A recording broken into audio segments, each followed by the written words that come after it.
Welcome to this lecture on choosing the right social media channels to use for your business. Now, as we learned in the social media audit lecture, people are having conversations about your business or organization everywhere, wherever they can on social media.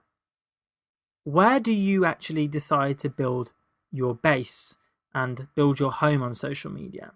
In this lecture, we're going to explore the different channels that exist. Okay, so out of all of the active internet users around the world, which internet users use which social media platforms? So at the top, with 1.4 billion active users, who do we think this is? Well, you'll be right if you guessed Facebook, of course. Now, have a little think. What do you think the second most popular active social media site is? Do you know this one? This is Qzone, and they have an astonishing 629 million active users. It's a Chinese site, and it's very, very popular. So, if you have a Chinese target market, definitely worth looking into. Up next, LinkedIn with 347 million active users.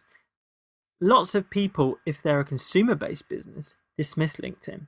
But I've seen all sorts of interesting uses of LinkedIn in the past. If you're a bar, you could use social media to contact new suppliers. If you're an alcohol brand, you've got a whole network of 18 plus people. Also, if you're a prestige brand, you can filter by jobs and earnings and job title and that sort of thing. So very useful. And then going through the others quickly, Google Plus at 300 million. Lots of people that said that Google Plus have such high user numbers. Any guess? Because you are automatically assigned a Google Plus account with your Gmail account, YouTube account, that sort of thing. Then we've got Instagram at 300 million. This has quickly become even more popular over the last 12 months. Twitter, 288 million. And at the bottom there, Tumblr, 230 million. The only blogging platform to make the top list. So which social media platforms should you use based on gender makeup? Well, you might have already heard that Pinterest has an overwhelming 71% female users. A really interesting stat to think about there. Now, unlike the other social networks, because Pinterest has such a high number of female users, you'd probably right to assume that the whole tone and feeling of the site is a lot more feminine.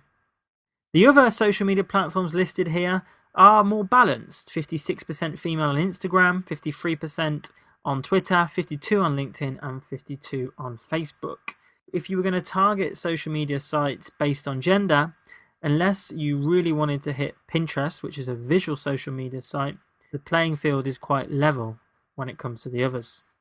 So how do you decide? There is a finite amount of time on social media.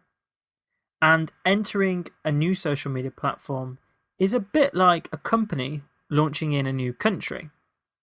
You need to understand the language of the platform.